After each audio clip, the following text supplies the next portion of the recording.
Greetings. Welcome to NASCAR America Debrief. Nate Ryan here with Marty Snyder. He loves that. Kyle Petty. He loves. I love that. And Tyler Reddick, 2018 XFINITY Series champion. It's actually Burton who loves me saying greetings. I didn't know you were such a fan. He loves it too. Well. Really? Okay. Yeah, I like that. Everybody likes when you say Guys, greetings. I know. I so love much that. grief. That's such a We're Nate taking Ryan your thing phone to calls say. left over from NASCAR America Motor Mouth, so stay on the line if you've called in. And we're also taking your comments and questions on the little, you're watching us on YouTube. You see that little chat box on the right-hand side. Send me your comments and questions there, and they will be answered. Sometimes when we're sitting here and we're doing this show, I get to watching the TV up there, and then I see myself looking up, and I'm thinking, what I was thinking. You know what I mean? This is fascinating for me.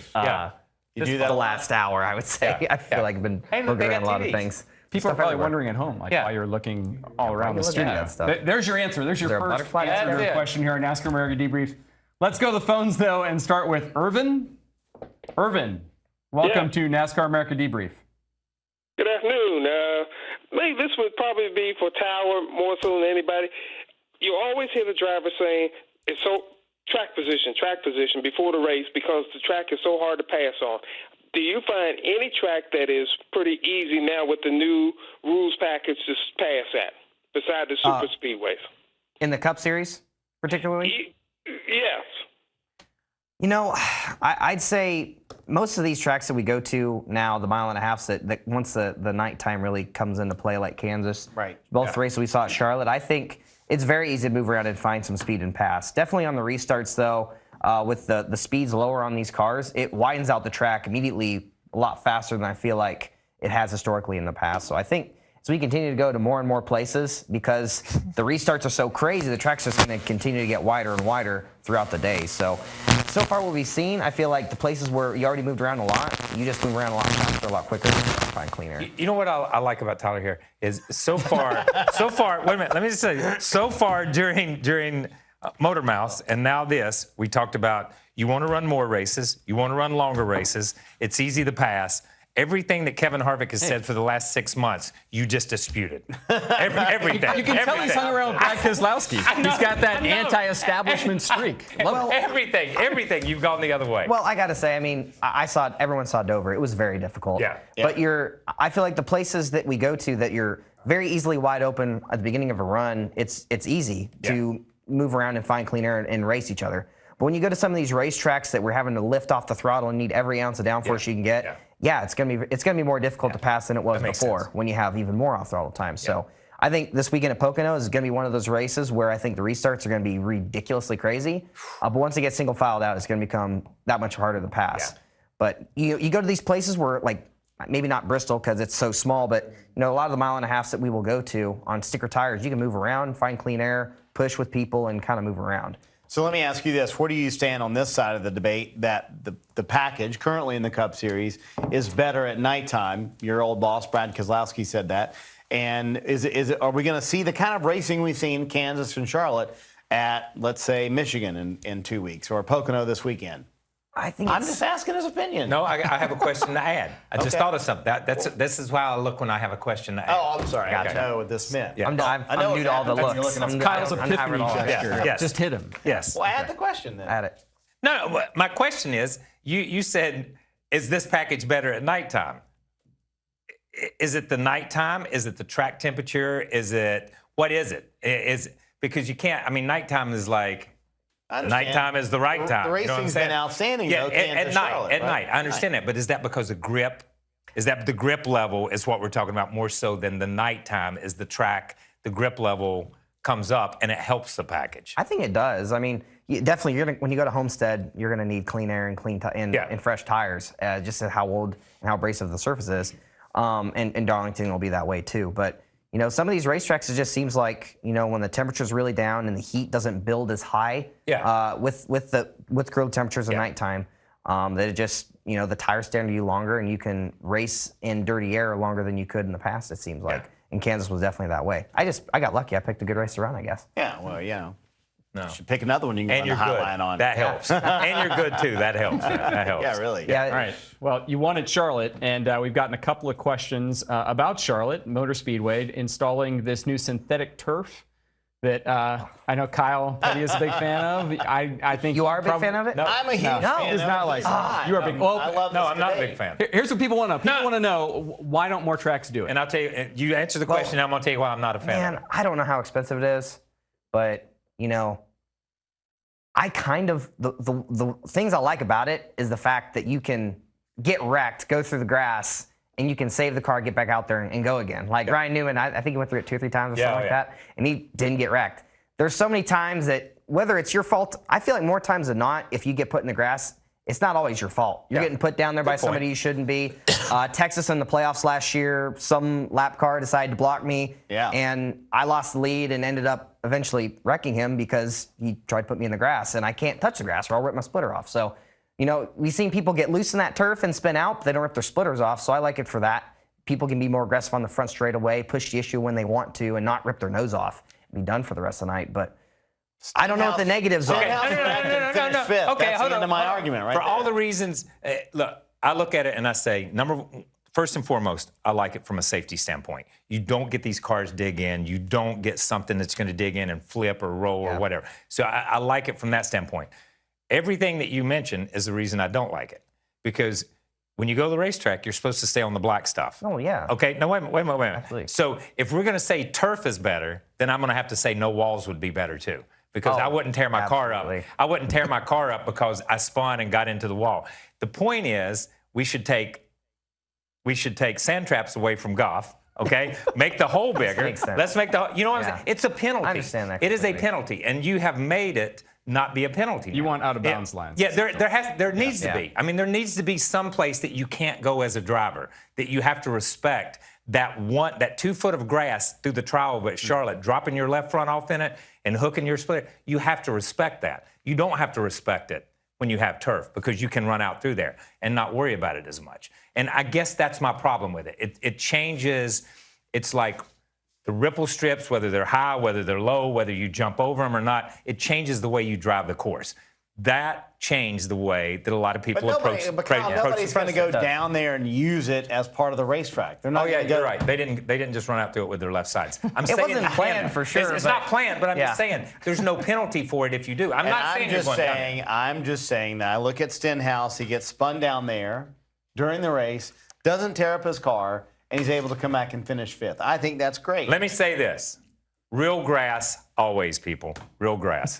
You and Kyle Busch. Yes. Right there on that Right argument. there. Just all the I way guess the around. last thing I will say, though, I mean, everyone that seemed to touch the turf spun out. Yeah. So I think there's still a penalty for touching right? it. Yeah. You just don't rip the splitter off. You don't tear up your race car. Yeah. But, I guess there's boundaries. You got to have boundaries. Yeah. You can't get rid of the How walls. many times you hit the grass Track in your limits, as career? they say. 1 million? Are you kidding me? he didn't have splitters to rip off. He said. No, I'm just asking how many times He you hit said the he's grass. only tore up 1 car, and that Richard said good. And I said, my dad. I thought to myself, man, I tore up a million cars. And my dad never said, good job, you made it through that one without a scratch.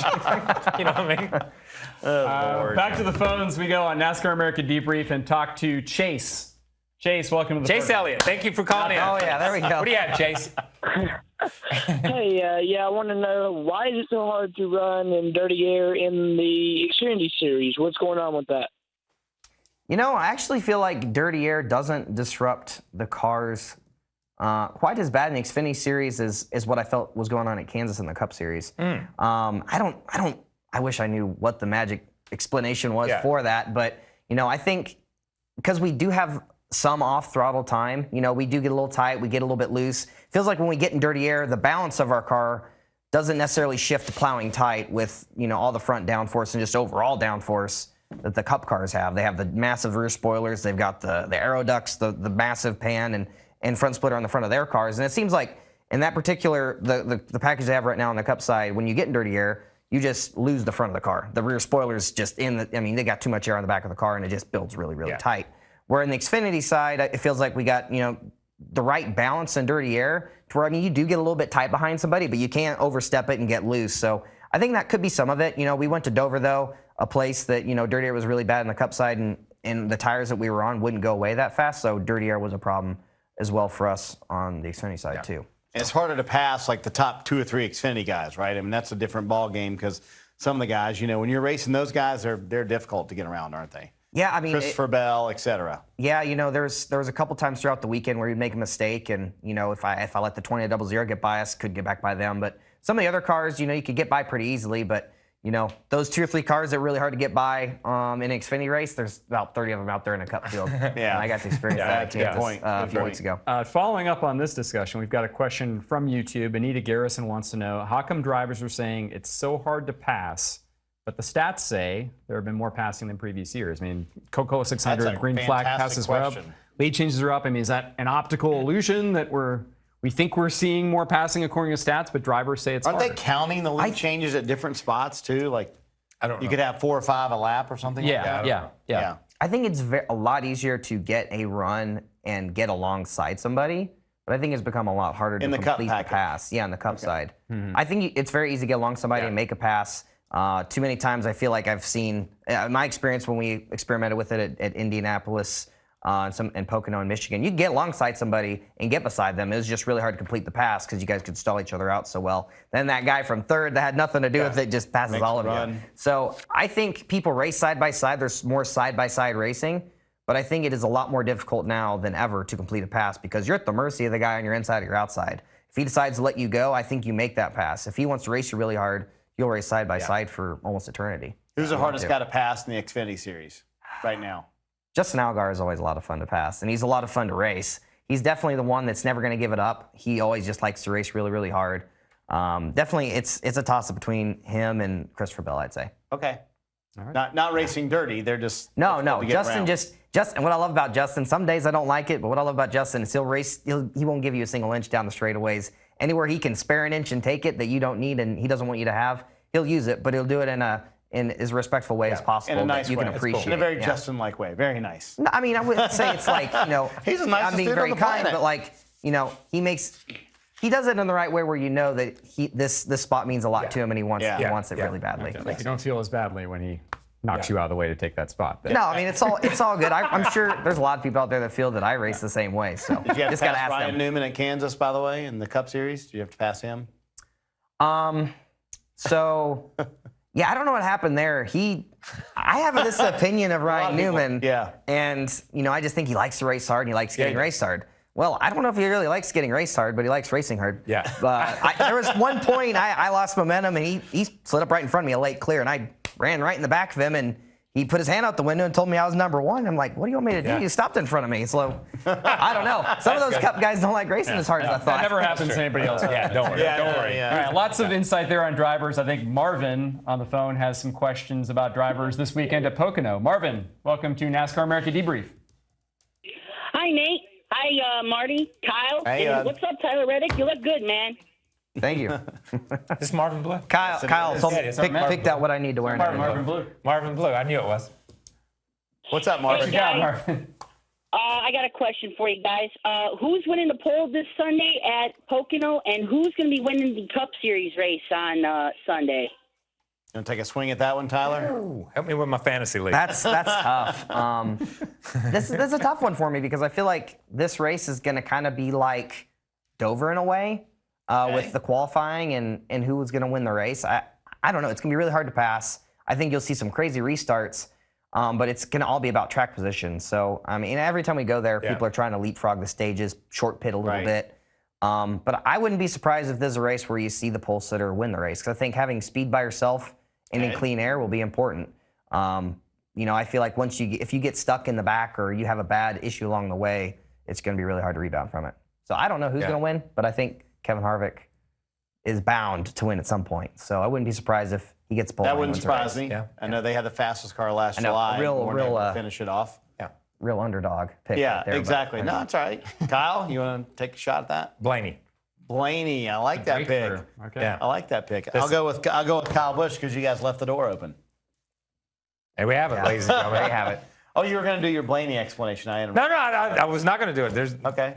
Nothing needs to be said. That's does it. run well End there. of the conversation. Let's take a YouTube question. Oh, you didn't on pick. Pocono. I'm not going to pick. Why? We want fantasy advice from you. Come on. Come on, take Nate's, Truex. Nate's No one's winning taking our Truex fantasy yet. league. That's why he's not giving No, out you're anything. winning. No, I'm not winning. No. No, I'm like Who last. fills out your lineup, by the way? I do. Oh, come on. I fill it out. What are you Come talking about? on. You- How about running? I still got all the good How ones about left. running a race, a NASCAR race on Pocono's road course? Any thoughts on? Pocono has a road course? Yeah.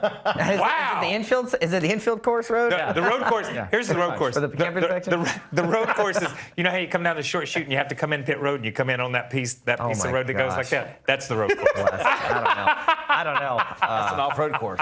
It's a different kind of. So I'm sensing no. I'm sensing saying everybody no. just wants I'm gonna to stay say on no. the triangle. I don't Yeah. think it has any. There are no It used to be. guardrails around there. They used to because they used to have Bertle Rue's road racing school there, which was all the Andretti's went. I mean, it was a really? huge, yeah, it was a world-class road race school there for a while. So there is a road course out in there somewhere. Yeah, I mean, the track Yeah. has talked about it being a Yeah. possibility. Yeah. Like maybe that- run 2 races there and have one be on the road course. Yeah. Like Charlotte. Kyle's anything, excited they for the could always- doubleheader Yeah, but next year. I know that one area up there where we put our keg stuff, it kind of sunk into it. The kegs and stuff kind of sunk into the. Okay. Eggs. I'm going down a different All road. right. I believe we have one more caller tonight on NASCAR America Debrief. It's Cody. Cody, welcome to the program. What do you have? Hey guys, how you doing? What's going on, Cody? I was just wondering that 2 of the 3 of the 4 actually Joe Gibbs Racing drivers have won the race this season. Do you guys think Eric Jones will win the race this year? Do I think he will win a race? Well, Very dramatic, this, Kyle. okay, this Pauses. is no. Look, I think he can win a race. I think he can win a race. I think he is capable. I think the cars are capable, but they've got to clean up so much to put themselves in position to win a race. They've not been in a position this year. I mean, they've not even looked. And Tyler understands it. You got to get looks at wins. You got to be able to see the win. You got to be able to look at it and say, that's what I have to do to get there. If you're not getting looks at wins, you're not winning races. You're not just going to jump up. Well, I take that back. There's still Talladega and Daytona to go. So you could just jump up and win a race. got to But you know what I Here. mean? So I'll say that. So, and he did win there last year. But he's got to put himself in position to get looks at wins right now. And I think that's what they should be focused on, looking, trying to see a win. Here's the thing I would say about Eric. I don't know that he's ever faced this kind of pressure in his career, Kyle. Probably hasn't. Because you think about it, he won the Snowball Derby, got put in great equipment from there, KBM. Kicked my tail in the truck series. Yeah, well, and at the time, so right, Yeah. KBM was unbeatable Oh, in the yeah, truck absolutely. series, right? So he's sitting in the best truck in the truck series. Sits in the best car in the Xfinity Series. Yeah. And now he has pressure. He's in the best equipment, but he has pressure, as we talked about, from the front side, teammates winning every week, and the backside with Christopher Bell, who's the next, coming of Kyle Busch, to say, hey, I'm ready to get in that car. Yeah. So I don't know that he's ever faced pressure anywhere close to what he's facing right now. And, he's still Listen, I young agree. kid. Yeah, I would agree with that statement. Yeah, all right. Social media, we've talked about this. I've actually written something on NBCSports.com about your Twitter persona growing in stature this year. And I don't know if you know, you've also become a NASCAR meme. Oh, yeah. as well, with a this, good friend of mine took that this picture. banquet photo. I'm so thankful that she did that. But yeah. What's the backstory of this? This is the Xfinity Championship banquet. You're taking a Yes, drink I and- can't even remember what we were talking about. I think I was giving Alexa a look. My girlfriend, she was sitting up there with me. I think something funny was said amongst us, and I was giving her a look of some sorts, or I was trying to joke around that I was being fancy, drinking the white wine out of the glass up there. And my friend Harrison Emily just happened to catch it on camera. Okay. And I mean, it's perfect. It's great. It's funny. I was looking for the leprechaun picture. Oh gosh, that thing! I unfortunately gave it. I ran into Tyler and Matt DiBenedetto in Vegas Halloween, I guess. Yep. And You would hope, right, they're if walking I'm through the dressed up like lobby, that. and my man here is dressed like a leprechaun. Get outta here. Full blown, man. Yep. Full blown. That's it was a A+, good. right It was, there. I had it was- sunglasses on too. Yeah, it was good. 9 It was o'clock good. at night. Yeah. You know you've arrived. and all these couldn't things. find You're a it. Twitter meme. You've arrived. I saw you guys come out of the elevator. I tried to run, but of course Matt and Greg stumped ran right for you guys. I'm Yes. like, oh no. yeah. Yes. So, All right. Well, Thanks again for being here, Tyler. Really appreciate all the insight and answers. Thank Thanks, you very everybody, much, for man. watching. All your questions, comments. We'll be back next week. Thanks for watching NASCAR America Debrief.